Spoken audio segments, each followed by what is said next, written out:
Well, the last time around on this 8-passenger Yellowstone Park stagecoach, I was starting to put together the DoubleTrees and I completed the evener bar. And I mentioned that the next step was to build the 2 singletrees. Well, to do these singletrees, I'm going to take some 36-inch wagon-style singletrees and turn them down to the measurements that this 8-passenger coach used for singletrees.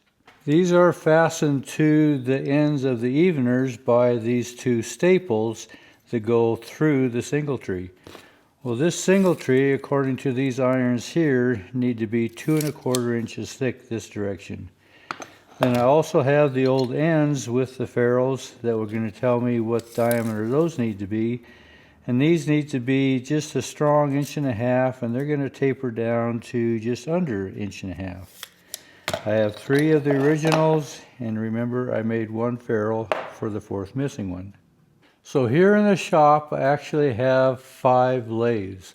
One is a true wood lathe, and then I have another lathe that is a South Bend lathe that I oftentimes use as a wood lathe. And I know I drive probably many machinists nuts because my 3 other metal lathes I also use to turn wood, oftentimes when I'm turning big wagon hubs.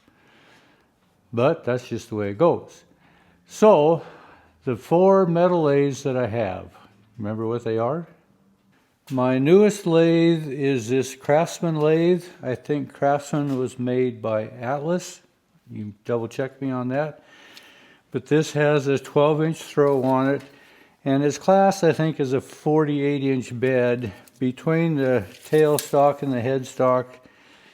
I'm lucky if I can turn 36 inches, but this is a 12 by 48. There is a tag on the back of this bed, and the model number is 101-98991.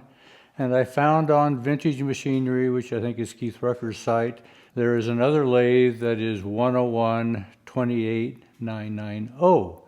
One preceding this lathe, but the date on that says unknown.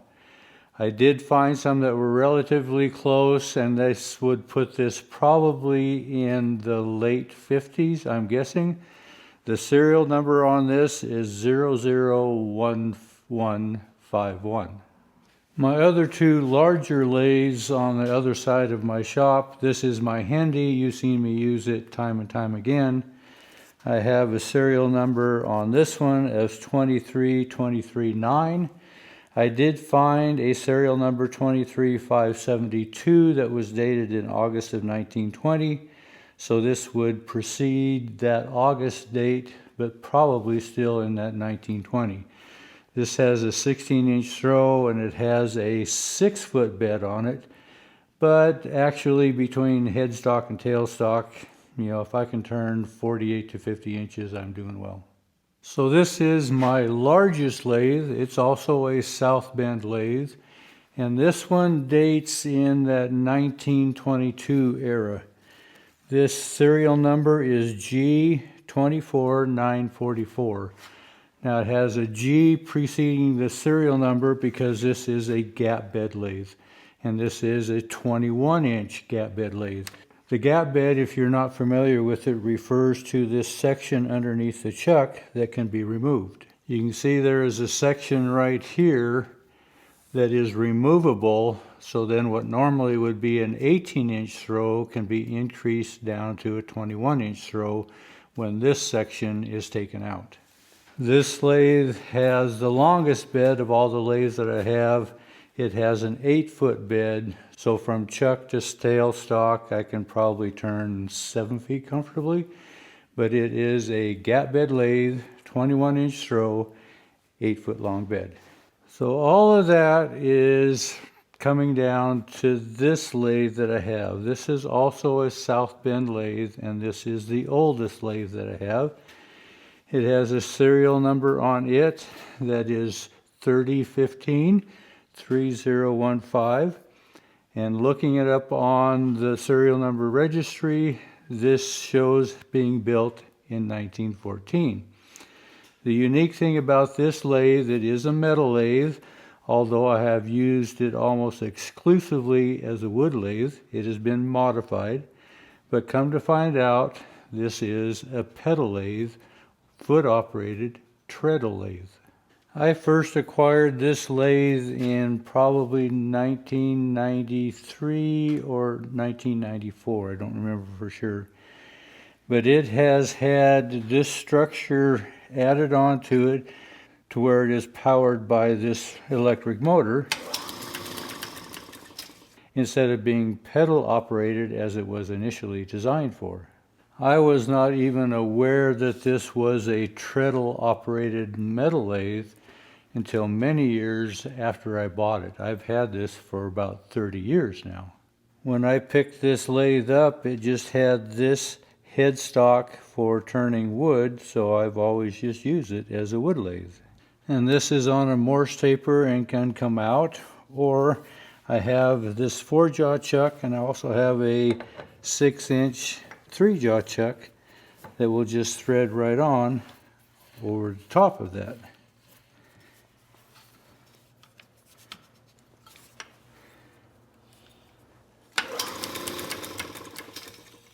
Well, because I've always used it as a wood lathe, I have never had to pay attention to these gear change reduction patterns, and so I just kind of left them in neutral, and that's what this arm here does.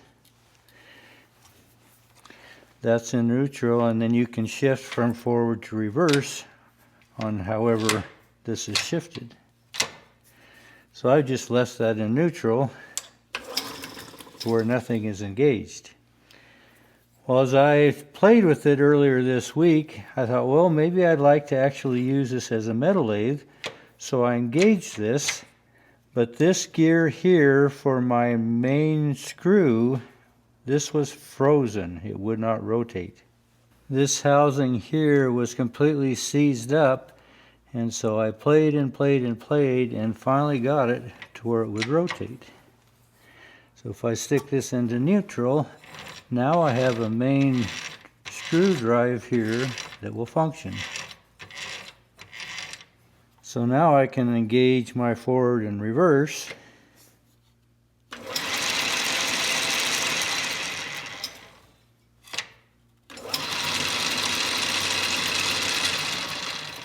And it actually functions like a metal lathe should. Or back to my neutral, if I don't want my main drive screw to work. Well, in the middle of the stand, there's this place here for a shaft to come out, and there would be a large flat belt bull gear here that would drive the flat belt to the drive gears on the head of the lathe. Then on the back of this leg, there's also another casting section here, and this is on both the left stand and on the rear stand on the right, where a shaft goes through, and this is actually the shaft would operate 2 pedals. And you can see the same configuration on the right hand side stand. This is the main drive for the bull gear, and then this is the spot that would hold the shaft that actually operated the pedals. But this treadle does not work like a sewing machine or a spinning wheel when you operate it with one foot. If it was operated that way, you would have no power on the release, but only on the forward pedal.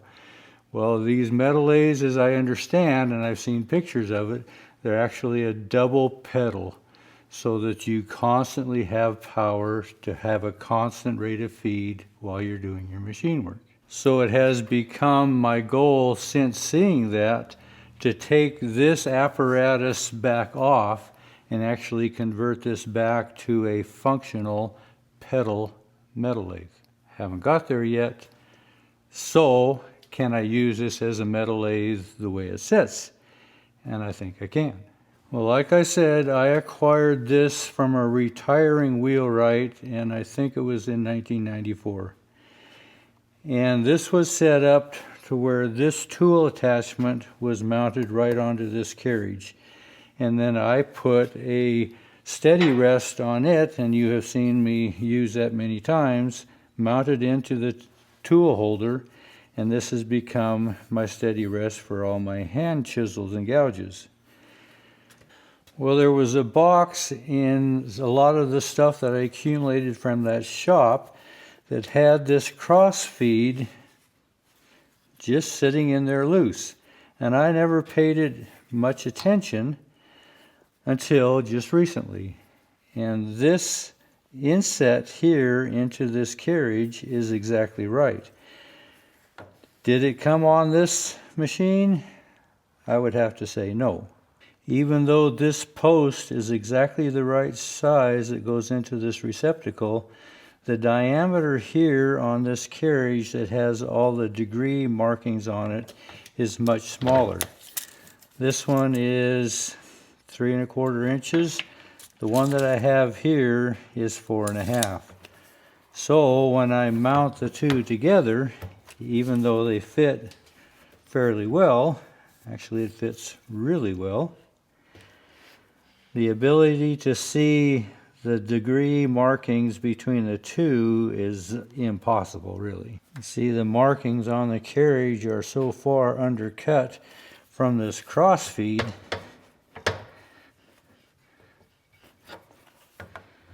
that I can't match the two up. So I would just have to kind of guess this at, the 30 degrees or whatever, becomes kind of arbitrary. And I can lock this in place, and they'll actually allow me to use my metalworking tools on this. What used to be my wood lathe can now become a metal lathe and function as such. So I can leave this cross feed on. I can take my tool holder off, and in that miscellaneous box of stuff was this tool holder. Well, it's designed to be used as a wood lathe as well, and then this can become my steady rest for my hand chisels. And it's already been set up to where this steady rest is right at the middle of my work, which is what you want for a woodworking lathe. So here I am, 30 years later, and I'm just finding out what I have for a tool. This lathe will actually function very well in both regards.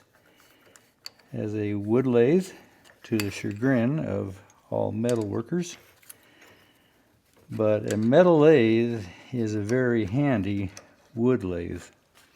I'm not opposed to using them for both. And actually, I have a manual for my Craftsman lathe, and there is a section in here that is actually dedicated toward wood turning on the metal lathe.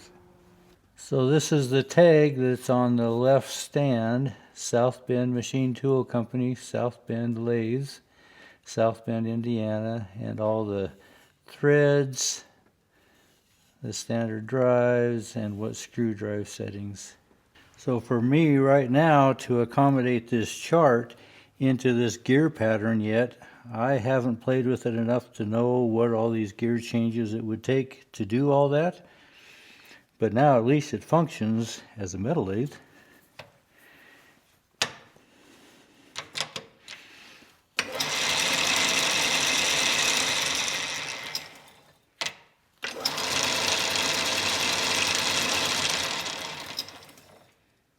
So all of this fiddling around is to turn these wagon singletrees into these coach singletrees. These are turned on an oval shape, so I wanted this 4-jaw chuck on here to accommodate that oval shape, and then I can just mount this up on my metal lathe and use it as a wood lathe.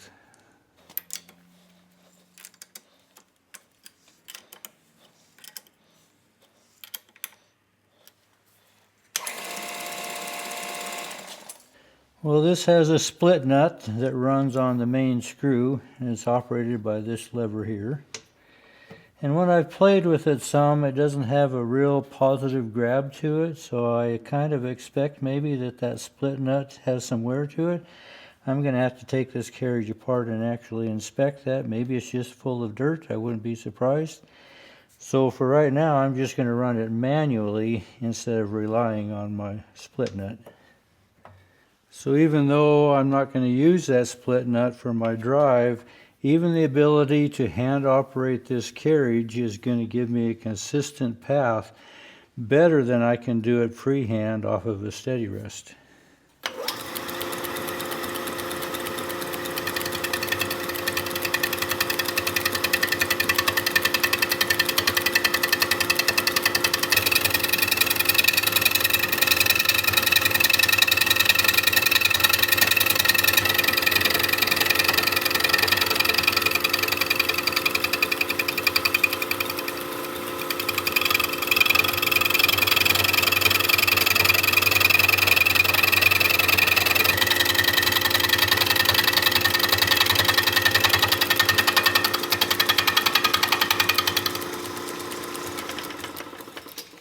See, with the steady rest and doing this by hand, I've never had this option on this lathe before to turn a consistent long length like this.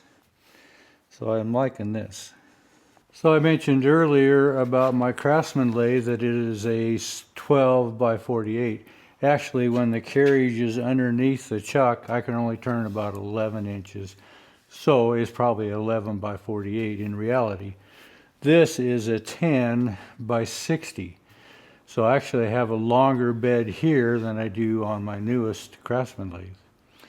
Anyway, I'll keep on playing here. I have to bring this down to that 2 1/4. Then I'm going to round out my ends to accommodate my ferrules so I can get this singletree built.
Well, a number of years ago, I was asked to build an extra heavy neck yoke for a bobsled for a heavy feeding team. And I tried to do it on this lathe, but I was doing it freehand, just moving my steady rest down the lathe as I could. Well, this kind of shows you the difficulty that has. Well, you can see the irregularities of trying to do it freehand. And I actually did take a piece and I put it on my metal lathe and finished it. When I got partway into this one, I noticed this knot here, and it really wasn't strong enough for a neck yoke, so I just set this aside. But this is just a good example of how now with a tool rest on here, I can actually make a nice clean cut.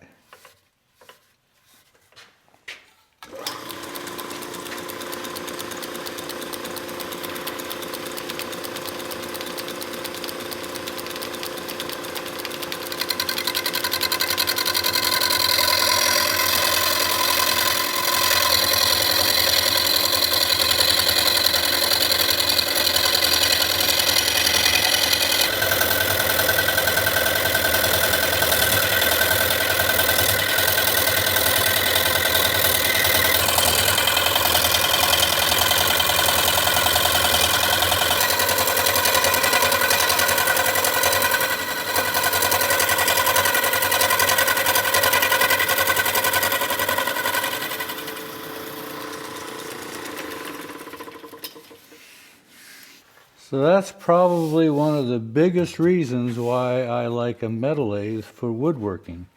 Just that consistent single pass clean cut. Now as I get into this a little deeper, you can see why I rejected this piece for actually a usable neck yoke. That knot right there. But you can see the nice clean finish a metal lathe can do on a piece of wood. Well, it wasn't really my whole intention to make a whole video just focusing on metal lathes, but this 1914 South Bend foot-operated pedal lathe is a really cool lathe in my mind. Maybe someday I'll get it to where I can demonstrate how it actually works. Well, I've got those two single trees put on with their ferrules. I have one end that I need to forge out, and they'll be ready to go back onto the evener. So for now, appreciate you coming along. Thanks for watching.